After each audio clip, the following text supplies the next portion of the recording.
Hello everyone, welcome to episode 4 of Drawing Tips and Tricks with Brandon.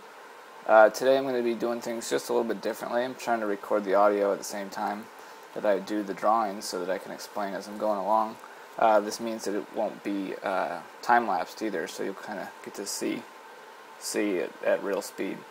Today I'm just going to go over some things I picked up about drawing hands. I used to study animation, so there's a lot of helpful tips about quickly getting hands fleshed out. They tend to be very difficult to draw. I know I have a lot of difficulty with hands, so let's get right to it. The first thing that I would recommend is to start with a circle. This is a tip picked up from Disney animators when they used to draw Mickey Mouse's hands. Mickey Mouse had just 4 fingers, but they used to start at the base of the hand and draw all the fingers outward, and that way it was very easy to tell where the hands would fall. I'm just doing this real rough just to give you an idea, but that way you can always line up the fingers in the right spot.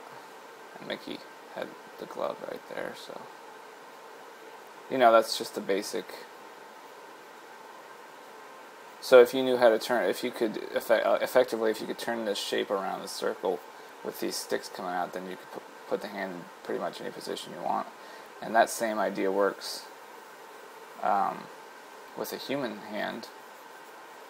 You just add one more digit to create. You need to know a little bit about the anatomy of a hand, but there's plenty of reference you can find. The best reference is probably sitting right in front of you, your own hands. Take photographs of them, or just look down in the position that you want to draw them. So just as a basic idea, that's an open palm.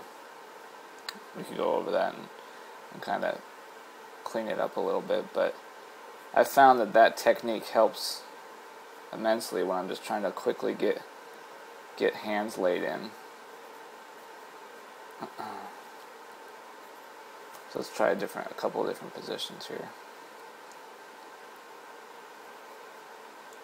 So instead of a circle, sometimes I use a square, which is easier for me to put into perspective.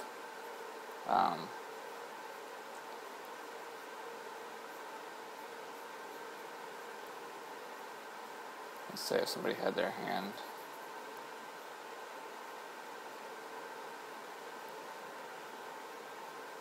flat on a table.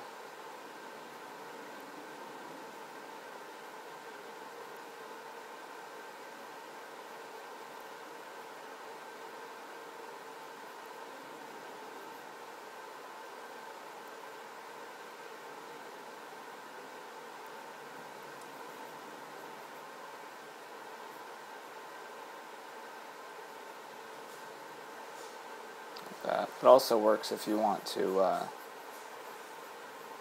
bend the fingers. Say you're going to do a hand that's clawing at somebody.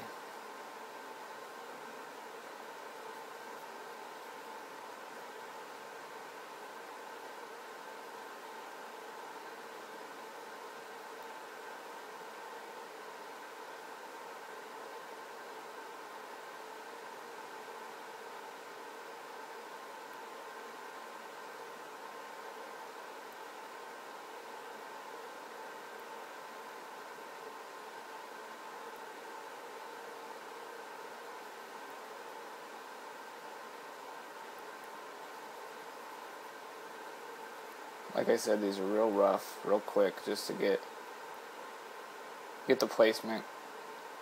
If I were to try to bring these to like a finished stage, I would then drop the opacity of this layer, as in the other videos, and go over it with another penciled line that was a little bit more precise.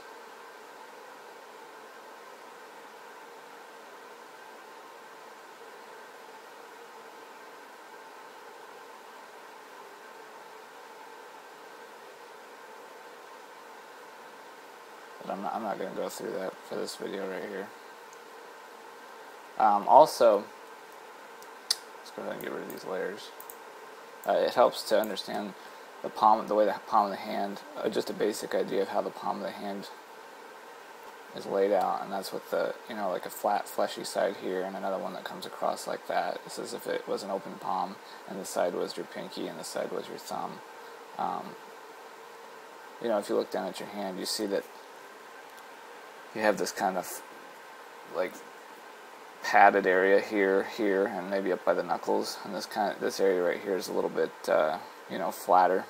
So, you can use that to add a little bit more definition to the palm of a hand, the top of a hand. If you had a hand that was like flat like this.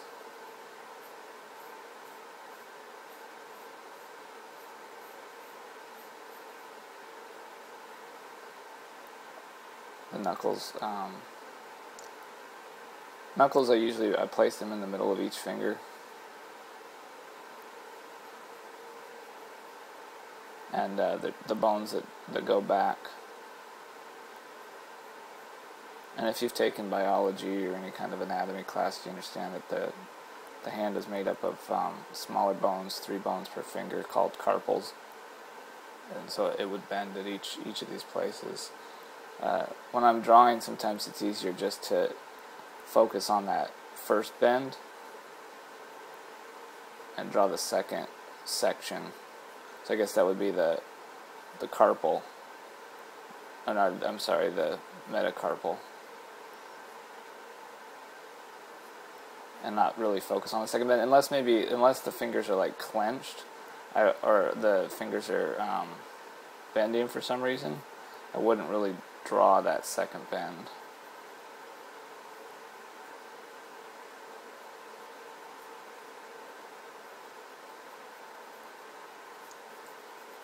Yeah, so like I said, hands are very, very difficult to get the hang of, so if you're having problems with them, you're not alone. Oftentimes I'll have to shoot reference of my own hands over and over and over in a certain position until I get the look I want. But the more you do it, just like anything else, the easier it comes. Also, if you're doing closed fists, it's easy to kind of focus on the silhouette of the hand that the hand makes.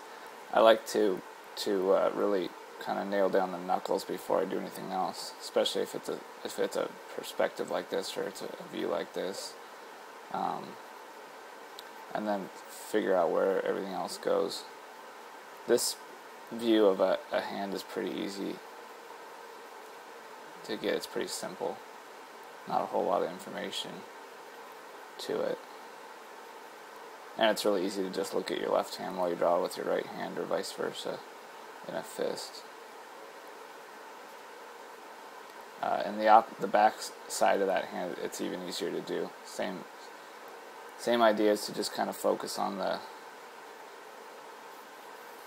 silhouette, especially the knuckles.